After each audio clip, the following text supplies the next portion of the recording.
Hey guys, it's Troy coming at you with another video. I hope you appreciate the kind of spooky late night, kind of weird light effects that we've got going on in here. But I've been out. I wanted to record this for you guys because it's something I was thinking about as I was out. I was talking to a friend about it, and I think it's really, really important. And what it is developing an aesthetic that is unique to you. Now, it might not be entirely unique because it's very difficult to be entirely unique, with anything really, particularly in 2024 where everything's globalized. So we're all kind of listening to the same music, we're buying clothing from the same brands for the most part, and all of this kind of thing, right? It's kind of difficult to be completely original. But the point that I want to make, and I believe this is very important and it will help you in your dating quest,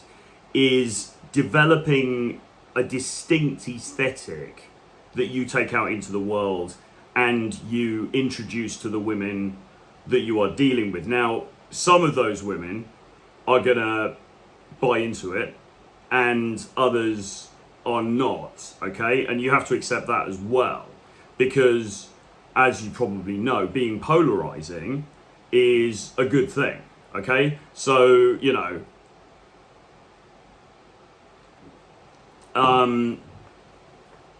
it's like,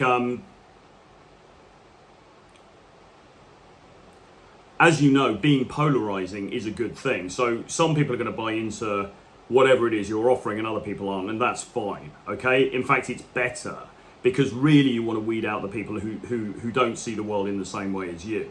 So what do I mean by aesthetic? Well, look, when I think about my influences, okay, as a human being, I'm not talking about as a dating coach or, as somebody who looks to get into relationships or anything like that. As a human being, what are my influences? Well, a lot of it is going to depend on when you were born, okay, and where you were born and the culture you were born into, all right? So I was born in the United Kingdom, okay, in actually the 1970s, okay, which is a million years ago now, but that's the reality, okay? So I was born in the 70s, and then when I started to become, I was a very small kid in the 70s, the 80s hit, and I started to get older and I started to become aware of the world around me and the popular culture that was happening at the time. And what that's meant is that I was incredibly influenced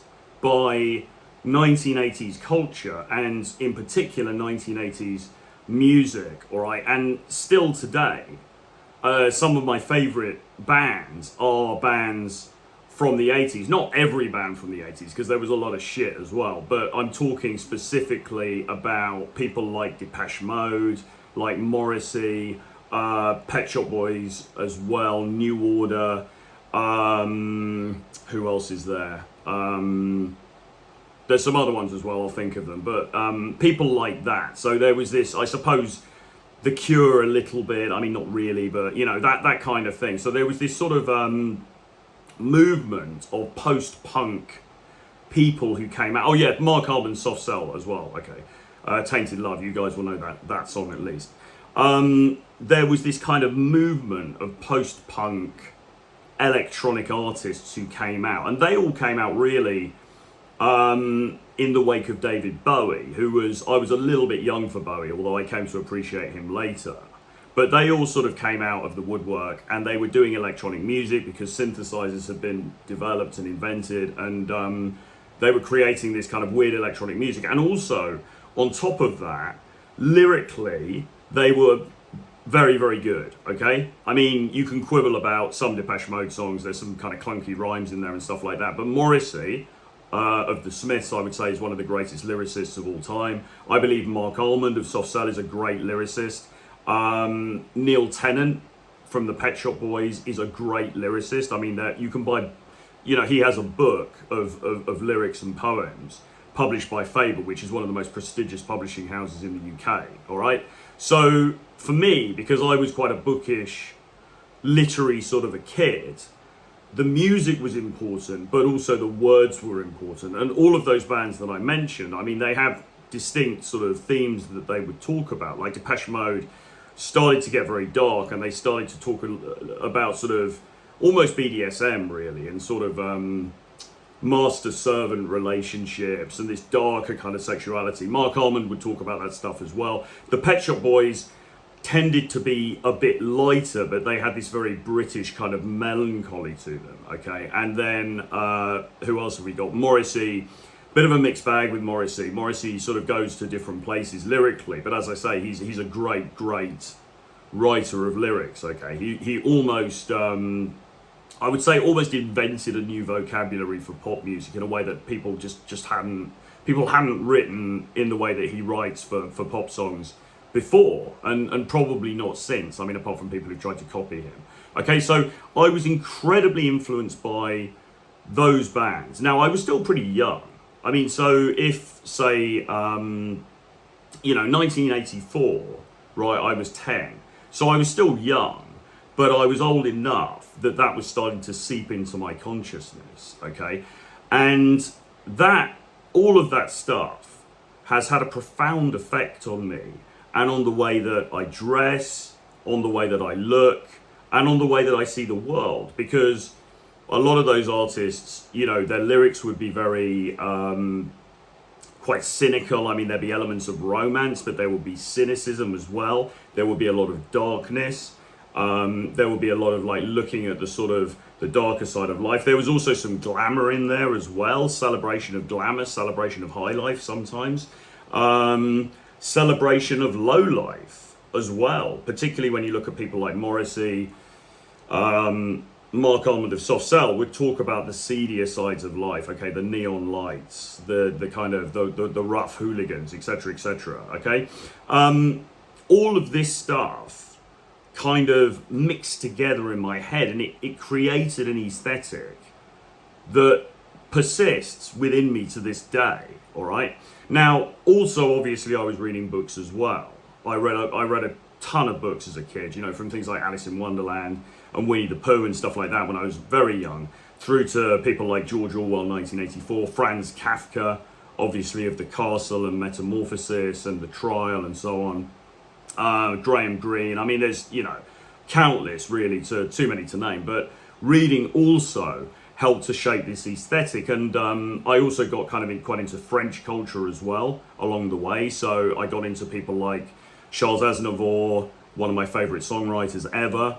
100-year anniversary of, I think his birth, I assume his birth, but it's his 100-year anniversary this year. So a lot of the stuff that he recorded in English is being reissued now on Spotify, which is great for me, because there's all this new stuff stuff that was not released before that's coming out. Edith Piaf, not so much, but there are other sort of French singers, and also the French poets like Baudelaire, Rimbaud, people like even Marquis de Sade, Huymon, who was one of the great decadent writers of the 19th century, huge inspiration on Oscar Wilde, who I also loved, the British writer or Irish writer Oscar Wilde. And the people that I liked in pop music were also influenced by these guys as well. Jean Genet is another one. You may or may not have heard of him. He was a criminal. He was a petty thief. He was also a great poetic writer. Very famous in France, became very popular in the UK as well in translation.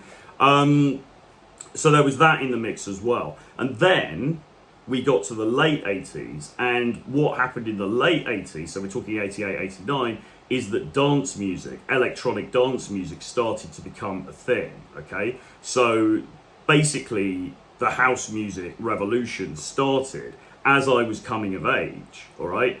And then I went to Manchester, as I've said in other videos, and the club scene there was off the hook.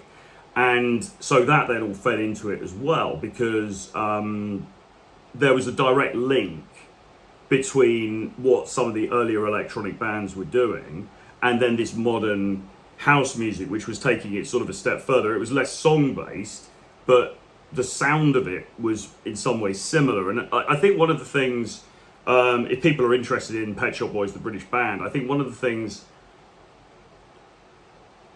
that they did, and maybe they don't get enough credit for, is they kind of came out of the New Romantic era in a way. They were never really New Romantic, but they kind of came out of that era, like Depeche Mode did. But what they did, probably more than anybody, was melded pop music with the emergent dance music of the time. So you had an album like Introspective, which was effectively like a house music album, but with their songs, or with Pet Shop Boys songs. Okay, so for me, then the transition into this new modern thing that was happening at the time, like there was the Hacienda in Manchester, there was Ministry of Sound in London, there was a place called Turnmills in London, which was very popular at the time, and that whole club scene was a very sort of natural thing for me to get into. And I was always somewhat less into guitar music, funnily enough, although I love the Smiths, I love Morrissey, and I love Pulp. I've come to love Oasis, although I didn't particularly at the time. There's Blur, there's Radiohead, there's all these different people. So I did kind of like some guitar music, but I was always very influenced by the electronic. But once again, the most important thing really, or one of the most important things, was it was the melody and it was the lyrics, okay? Did the lyrics say something about my life? Did the lyrics say something that I could relate to? Okay, that was always super important to me. Now, it's not always important to me, because I also like some shitty pop music where the lyrics are very bad, and I don't really care because I like the tune. But in general, my favourite songs of all time all have what I would regard as being great lyrics. And then later on, maybe you get into Bob Dylan, or you get, the Beatles were part of my childhood as well, although that's obviously going back a bit, So the reason that I'm telling you all of this is not as a potted history of my musical taste, although maybe one or two people will find this interesting, but it's more to say that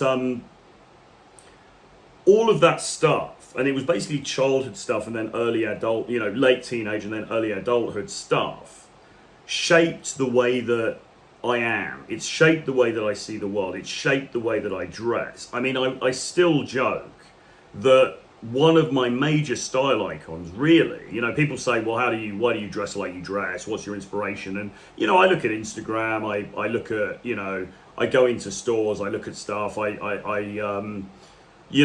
follow fashion blogs and shit like this. But a lot of it, to be honest, is Dave Gahan from Depeche Mode, because what happened with him, when he stopped wearing the ridiculous 1980s kind of, bondage trousers and leather trousers and crop tops and stuff, he started to wear suits, all right, as an older, slightly older, a guy who's becoming older in the public eye. He started to wear suits and look very elegant. And I always felt, he's looking a little bit older now, to be honest. He's gone grey, whatever. But he had a very long run, really through his 40s and 50s, of just looking fantastic, being in great shape, wearing these really well-cut designer suits, like nice shirts, and so on. And I always admired that. And actually, of all the people that I like, he's probably aged the best, arguably. And so even the way that I presented myself, the way after I went through my crazy Manchester period of wearing kind of quite outrageous clothes, I started to present myself, and it was very much based within because of some of the stuff I'd seen him wearing. So like, I'm wearing a black shirt now. That's a very sort of like, Dave Gahan type thing to wear. I'll wear a black suit. I'll wear a blue suit. Again, quite Dave Gahan. There's a lot of that comes into it. Now, people can't necessarily tell that. So I was on Fresh and Fit, for example. I'm wearing a white suit. All right. Why am I wearing a white suit? Well, Dave Gahan has worn white suits before in videos, all right? Now, nobody, or very few people watching Fresh and Fit are going to be aware of that. They're not going to know that reference necessarily, and they're not going to give a shit anyway. But it doesn't matter, because I've carried something that's meant something to me, and I've recreated it myself. Now, I can already tell that in the comments there's going to be people going, oh, well, you've got no imagination, why can't you just blah, blah, decide for yourself? Yeah, okay, fine, and I do. And there are things that I choose, and they're not based on anybody else. I just like it, okay? And my taste is also broader than just that anyway, right? I also like sort of quite a lot of very English type things. Sometimes when I'm abroad, I'll buy something that's kind of more relevant to that local culture. So, it's a mishmash of things.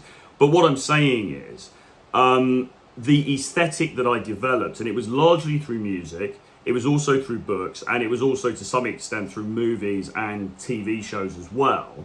All of that melded together has created me, okay, as a certain type of person with a certain type of viewpoint on the world, all right? Now, when I'm on a date, when I'm dealing with a girl, and the girl could be 20 years younger than me, okay, she's not going to get all of these references. She's not going to know all of this stuff. I mean, I joke with my girlfriend the whole time, who is 20 years younger than me. I joke with her all the time because she doesn't really like Depeche Mode, and, you know, she likes Drake. I like Depeche Mode.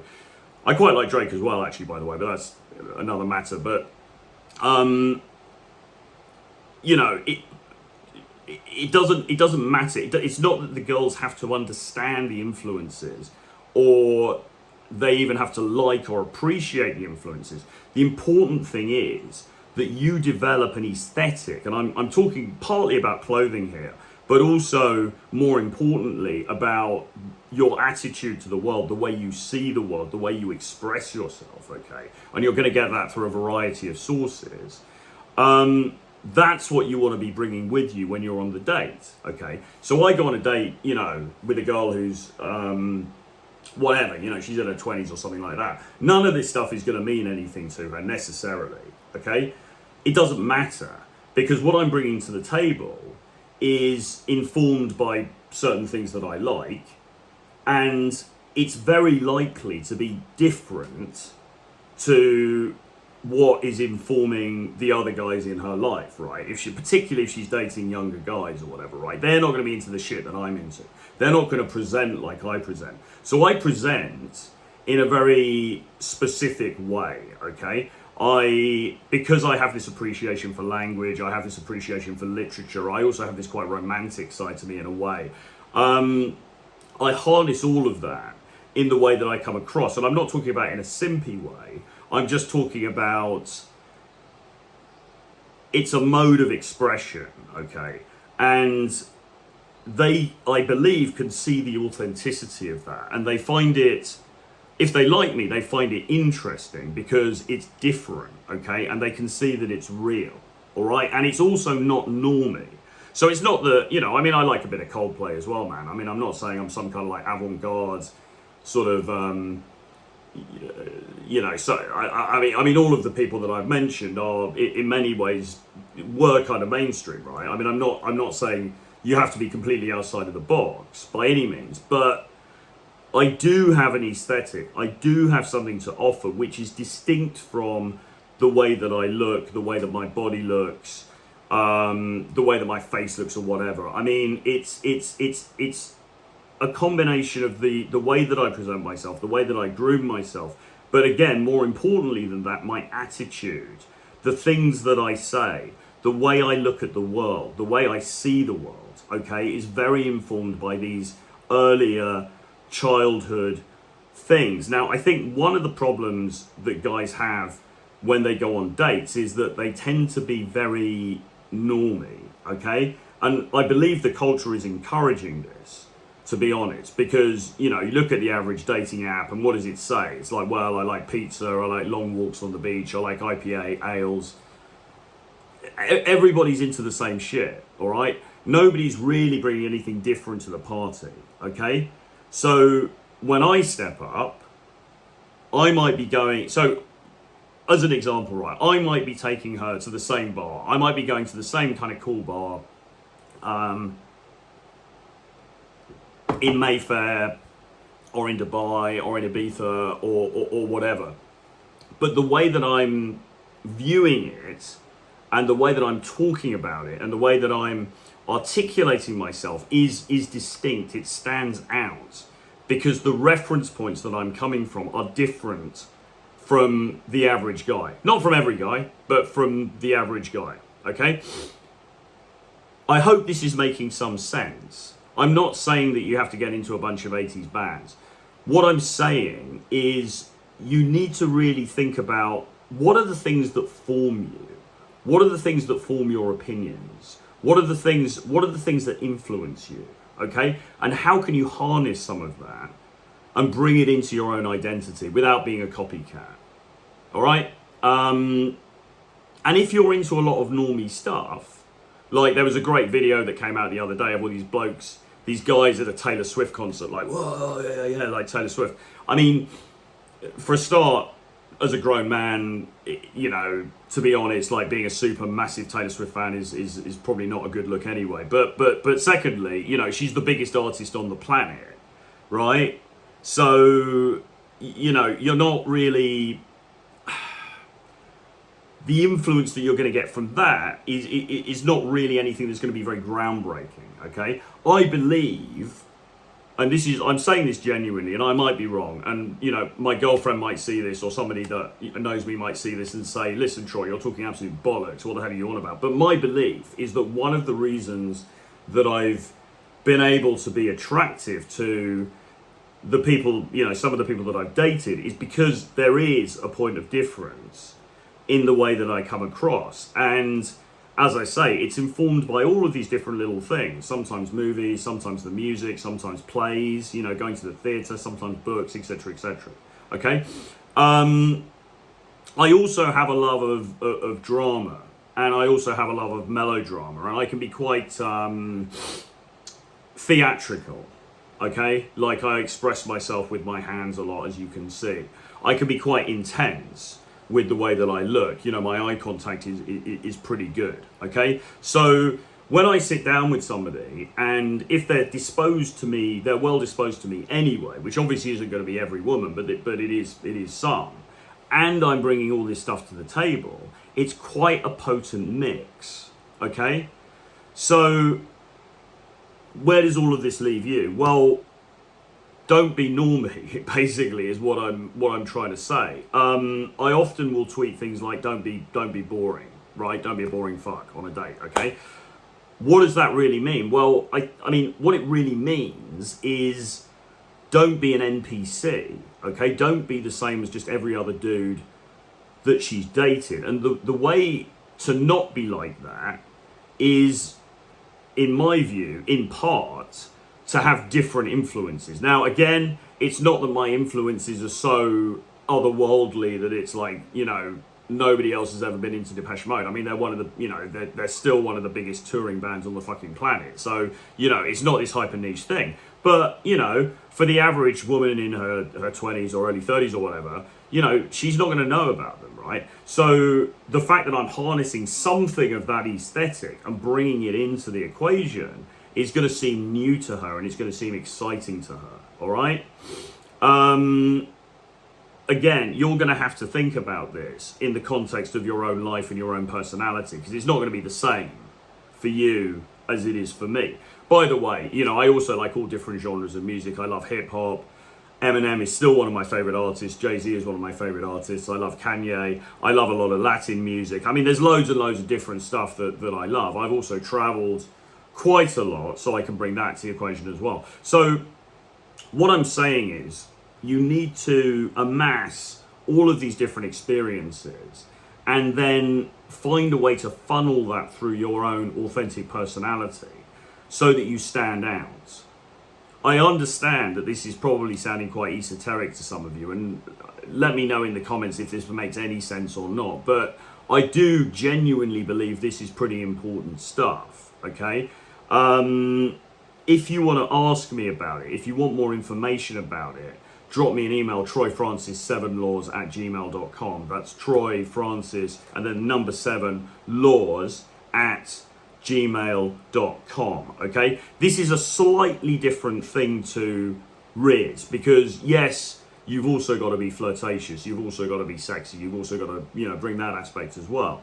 But if you're doing that and you're also just a very normie dude, then it's not going to be as potent, okay? So the way to potency is finding your own distinct thing. And your own distinct thing is going to partly come from you, because as I say, you shouldn't really be copying people, but it's also going to be an amalgam of the stuff that's influenced you, all right?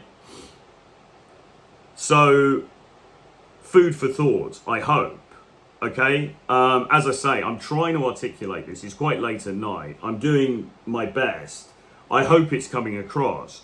But if you can just harness this stuff, it really is going to make a difference. Like, imagine the girl, she's getting hit on the whole time. She's getting all these DMs, all of this shit, whatever. These dudes hitting on her all over the world. Right.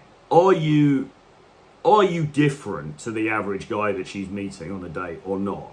If you're kind of not, if you're kind of just another meh sort of dude, then she might entertain you for a bit. I mean, if you're lucky and she thinks you're hot, then yeah, maybe you're in with a chance. But more likely, you're just going to get put in the reject pile, or you're going to get put in the second option pile, okay? To get put in the first option pile, there's got to be something different about you, okay? And that, again, is a combination of how you dress and how you groom yourself, but also just your attitude to the world, your sense of the world, the way that you express yourself, okay? The way that you express your opinions about the world. Subtle topic, quite an advanced topic, but I believe an extremely important topic, okay? As I say, if you want more information on this, you want to discuss this with me, or if you want to discuss coaching, just email me, troyfrancis7laws@gmail.com. We've also got an event coming up in London. The link is below. There's some information below about that. So we've got a great boot camp coming up. It's a 3-day thing over a weekend, so you don't have to take loads of time off work. We can get some extra trainers in. It's going to be awesome, okay? So it would be great if you can join that, and we'll talk more about this then. But yeah, I hope this has given you some food for thought. Let me know in the comments what you think. I'm really interested to know what you think and if this is connecting with you on some level. If it isn't, then I may have to rethink and make another video to try and explain it better. If it is, but you want to hear more about it, then I can also do some more content on this. But at least let's start the conversation, because I think this is a big piece that a lot of you guys are missing. Anyway, with that being said, subscribe to the channel, give me a like on your way out, and I'll speak to you guys again very soon. Bye-bye.